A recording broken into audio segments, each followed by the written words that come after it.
So I know it's kind of a couple of days later. This is kind of a two-prong video. So it's been 2 days since Christmas weekend, and so there's some I kind of want to talk about in the sense that my most favorite part of this past Christmas, and that was being able to spend time with my nephews.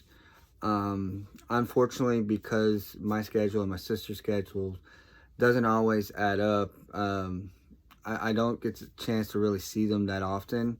So it was really nice to be able to spend Christmas Eve, about half of Christmas Eve, if not most of it, and all of Christmas Day with my nephews because I don't normally get a chance to.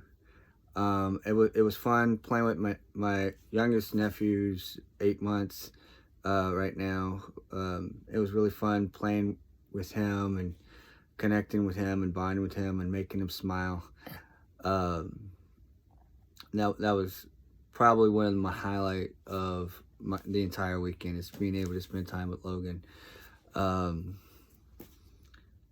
I love all of my nephews, and that's the thing that they know. All three of them. Okay, Logan is going to learn that over the course of time. So I love all three of them equally, um, and I truly cherish them. Um, so, so also today was would have been my dad's birthday, um, and so kind of I haven't really gave much thought. Not necessarily about him. I love my dad. Don't get me wrong, and I think part of it is being busy with one thing or another and keeping your mind busy. But I think when it comes to Christmas, Dad was there with us, celebrating with us, just in a different way. Um, Part of it is through our gifts that we gave to one another. Um, Part of it was, um, th- for example, one of the gifts I gave my mom was an MP3 player that where I downloaded a CD that she's been wanting to listen to and she loves listening to it. It's actually of my dad's family, from a part of my dad's family. Um, so and so by making that MP3 player and actually not making the MP3 player, but getting the MP3 player and burning the CD and putting some of her favorite music onto it, um, with the intent to put more onto it when I can get the CDs to do it.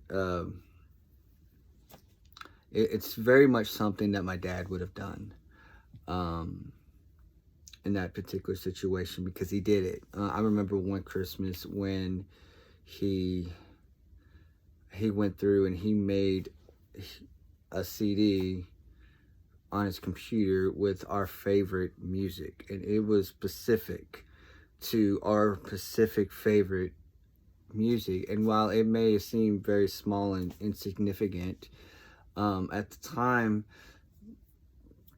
and thinking back on it, he took a lot of thought in making that. It was small and simple, but there was a lot of thought done, and he was very particular in making sure that our favorite music, at least some of our favorite music, was on the CD that he made for us specifically, for each of one of my brothers and sisters and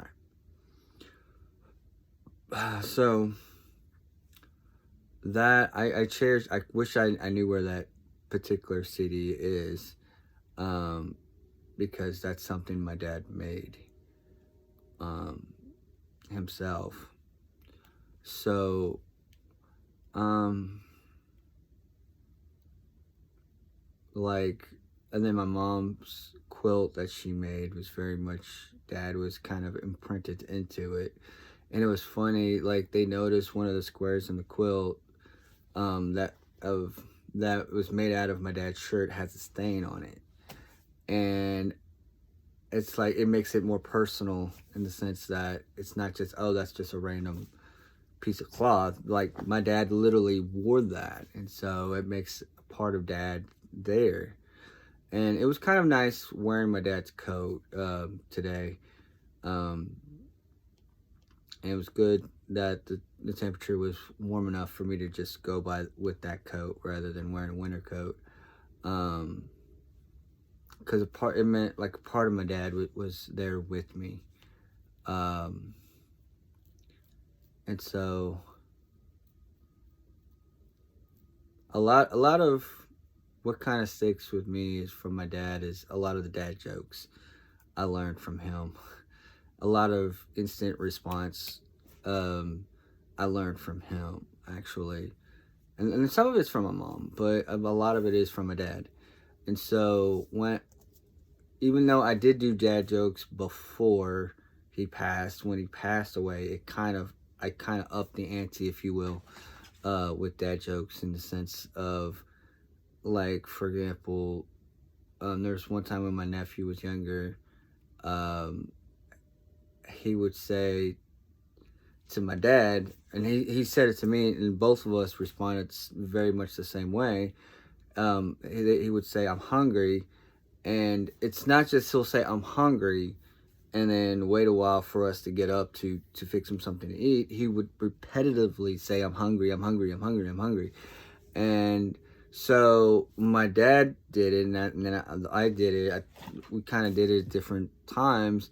We would go, "Hi, hungry. My name is," so like my dad would have said, "Hi, I'm Papa. How are you, hungry? Nice to meet you." He's like, "No, that's not what I meant." And so anytime they would say it around me, I would go, "Hey, hungry, I'm Jerry." Or if they would go, "I'm tired," or whatever, well, "Hi, tired, I'm Jerry." Or and then it kind of passes on. And at work, when someone would go, "Hey, I'm hungry," or I'm tired," I'm like, "But I thought your name was this," or "I thought your name was that." It's like, "It is." I'm like, "But you just said your name's Hungry now. When did you change your name?" And it's fun. It's fun for me to do that, and it's more of that quick wit. But a lot of that comes from my dad, though. That quick response, and not necessarily sarcastic, but more of the dad joke type concepts. It's more of where that's coming from is from my dad. I inherited it from my dad.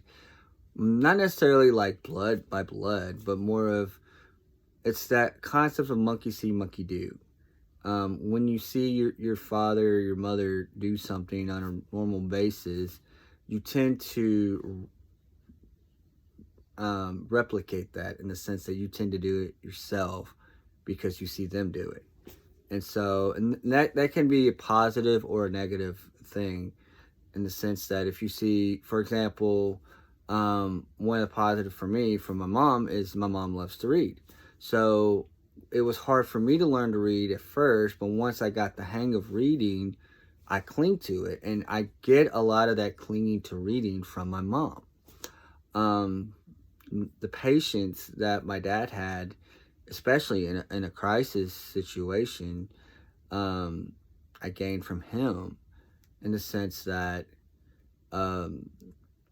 it could be a very dangerous situation, and I'm just calm as a cucumber. It's like, okay, whatever happens, happens. There's nothing I can do to stop it, really. So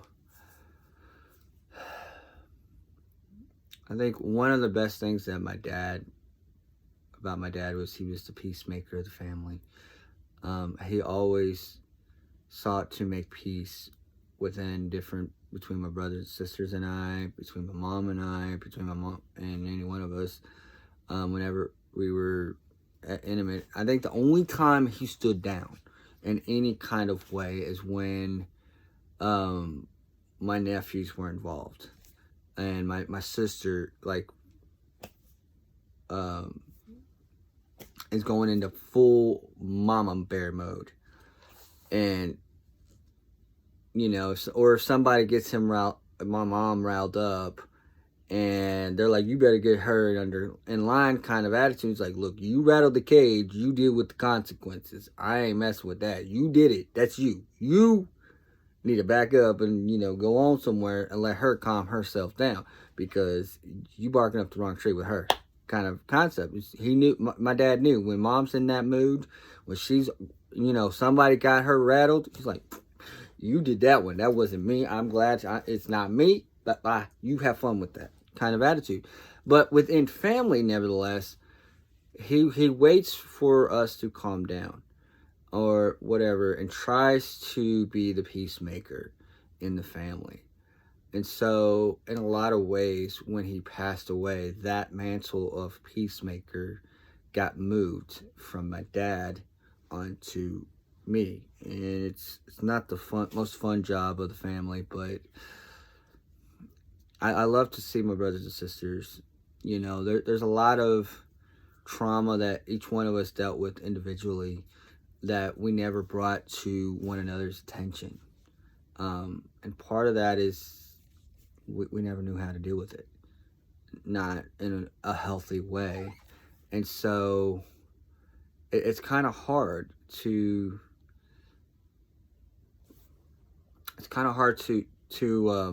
connect in a deeper level like that when you don't know the response of how they're going to respond to the trauma you've been through. And you don't know really how to healthily, in a healthy way, deal with, okay, this is the thing behind the thing. This is what is motivating this course of action. You can only see what's in front of you. And so it really takes God's perspective and his loving guidance to really show you what's really going on deeper than what we can see on the surface. For example, if someone is like lashing out at you and blocking you for just because you're standing on this particular side of an argument, there's a deeper thing that has happened that that person hasn't dealt with. And if you don't deal with something, whether you're angry at a particular person because a person hurt you in the most horrible way, and you're not forgiving them, you're not releasing that back to God and allowing God to come in and heal that wound, it's just going to get infected. And unfortunately, that infectious wound is going to affect the relationship you have with others, because you're allowing what this person did to you 10, 20, 30 years ago control your life and what you do and your response. And I'm not going to allow any other person to do this to me, or I'm not going to allow this, or you're pulling all these walls up and to the wrong people, instead of putting those walls up against the people that hurt you and allowing the people who love you, who want to be there for you, into your heart to help you heal. And so if you can't, if you're allowing the hurt of what one person did rob you of the joy and happiness and love that God wants to give you, and that your family wants to give you, then it's very hard for you to really connect with those around you very well. That the toxicity of what happened to you is just going to carry over to those that you're around. And there are things my dad battled with, but I love the fact that the love of his family that he experienced with his family carried over. And even though he struggled with depression, he struggled with a lot of trauma issues from his past, that he just sucked it up, buttercup, kind of until he couldn't anymore, to where the depression started taking over. Even in the midst of that depression, he still showed love and compassion to every one of us kids. He still sought to be there for people struggling with depression themselves. He cared more about their emotions, what they're going through, more than he cared about his own issues. And that love has great power beyond what he was dealing with. That patience, and there's a lot of that is carried over from dad to me. What I have is I have Christ, and Christ has gotten me through a lot of things that I've struggled with throughout the years. The highs and the lows, God has been there with me every step of the way, and I can't live life without God, because he's always been there for me. Even while I was in the womb, he was there with me, protecting me from people's stupidities. And that's how much I know that God loves every one of his creation, every one of us. He loves us. He gave his son to die for us so that we could have life with him. That's how true love is. That he laid down his life for you, for me, for every one of us. And as much as I love my dad, he wasn't perfect. He fell short. There are things, if I could go back in time, spend more time with him, that he needed. And I didn't. If there's many things I wish I would have done differently. First of all, if I understood the value of what it means to spend time with you, where fathers and sons can spend time together, regardless of what they're doing. I would have, instead of going camping at father and son outings that the church did, I would have said, okay, Dad, you don't like camping. Why don't we take turns in doing something together as fathers and sons, following that model, but doing it in a way where it brings that bond between father and sons together in a way that it's meant to do. I think if we did that, the bond between me and my brothers, and the bond between me and my dad would have been much stronger. And the bonds with my brothers and my dad would have been much stronger. And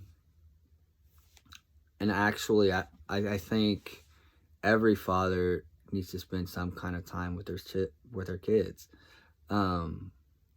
If father, son, father, daughter, whatever, doesn't matter. And mothers need to spend time with their sons and daughters, spending that intimate time with their kids, whatever it looks like. I'm not going to tell you how to do that, but while it's nice getting stuff for Christmas, what I valued most of this Christmas was the time that I was able to spend with my family that I normally don't get. And that's what was most valued. It wasn't the stuff. It was the connections being made with my nephews, deepening that connection, deepening that love that I have for them, as well as my sisters, as well as my brother-in-law, connecting with them a little bit more. And it's hard, like I said, I don't see them as often as I would like. So I value the time that I can spend with them, very much so.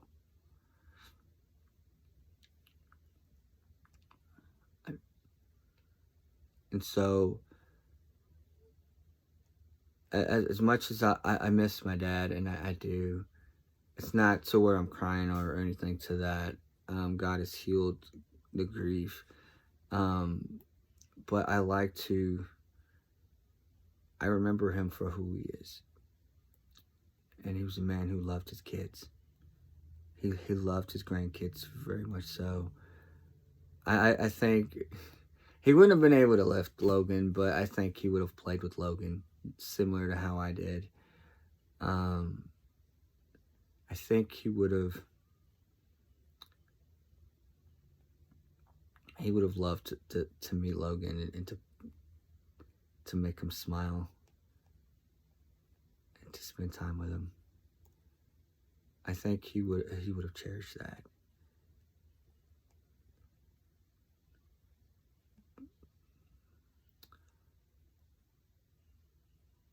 So that's part of the reason why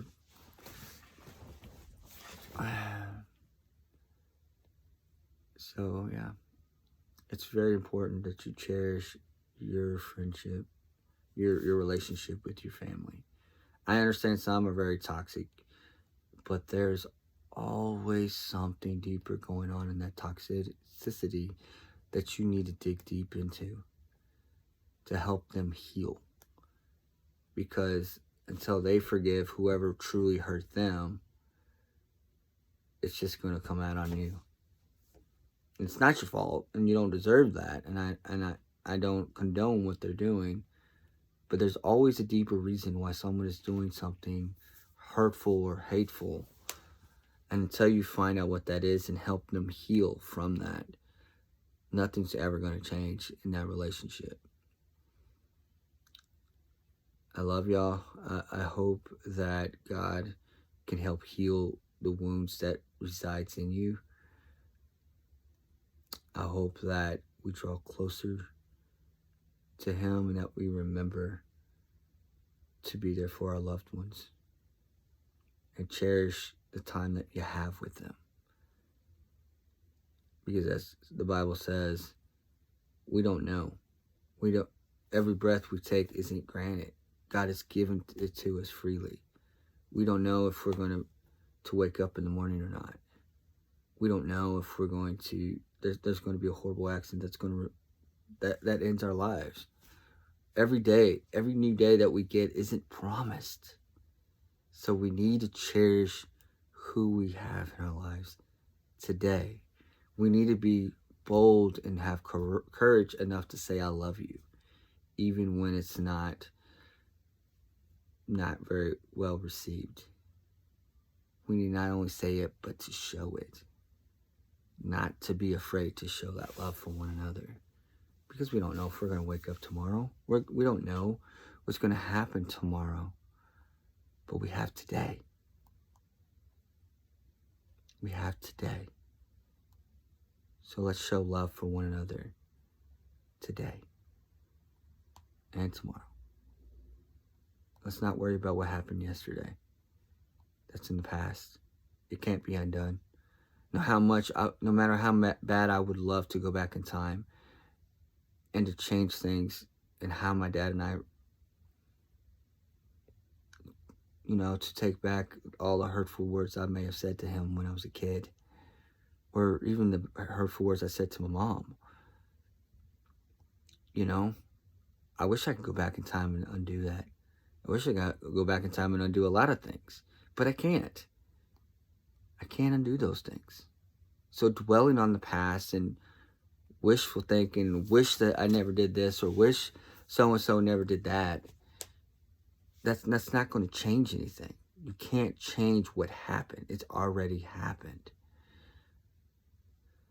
But you can change how you respond. You can learn to heal, to grow, and to connect with God and allow God to handle what was and what is before you and focus on what is today. Cherish who you have today because they may not be there tomorrow. Love them today because they may not be there tomorrow. You don't have all day. You don't have forever to have your mom and your dad in your life. To spend time with them. You don't have forever. Because we're mortal. One day, they will die. And it is heartbreaking. Cherish the time you have with them now before it's too late. Because I love that my dad knew before he died that I love him. I love that he knew that. And even though I didn't spend as much time as I should have, he knew that I love him. And he died knowing that I knew that he loved me in return. He always said over and over again, I love you unconditionally. Doesn't matter what you do. Doesn't matter who you think you are. I still love you. And that's unconditional love. Dad taught that. He lived that. There was nothing my dad wouldn't do for any one of us kids. If he could do it, he would do it. If you're stranded, there was one time I walked up to meet up with someone I met online. God kept me safe. Don't worry. This was years and years ago, and I ended up, my phone was acting wonky like crazy at the time, and I ended up at a Wendy's, and I ended up at a restaurant. I think it was Wendy's, and so I had bought food, and the only way my phone would work is if it was charged, if it was linked to a plug. It would die immediately once I unplug it. It was acting, I don't know what was wrong with it. So I was able to let Dad know that I was okay, and Dad was like, "Where are you at?" And I told him where I was at, and he's like, "Stay there. I'm coming to you. I'll pick you up." And so he came and drove up, and I wasn't that far off from the bridge by that point. But the fact that he's like, "Stay there. I'm coming to you. I'm going to pick you up." He came to the rescue. Whether I absolutely did it or not, he was always willing to do that. If he had the capacity to do it, he would do it. They used to complain about my dad not giving me a ride, and I'm like, my dad would give me a ride if I'd ask, but I don't always ask because I would rather walk. Part of it is so that he didn't have to, and the only time that I asked him for a ride is when I absolutely needed it, like I was bringing stuff home that I couldn't physically carry home. So I seriously do, I love how much he was there. He wasn't a perfect father, like I said. He had his mistakes that he's made, that, and so, but at the end of the day, regardless, he's still the one solid foundation that he had is that he loved his kids. He loved his family, very much so.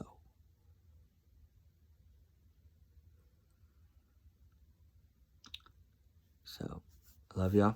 Hope you have an awesome day. If this video made you cry, I'm sorry. But it is my dad's birthday, so I love y'all.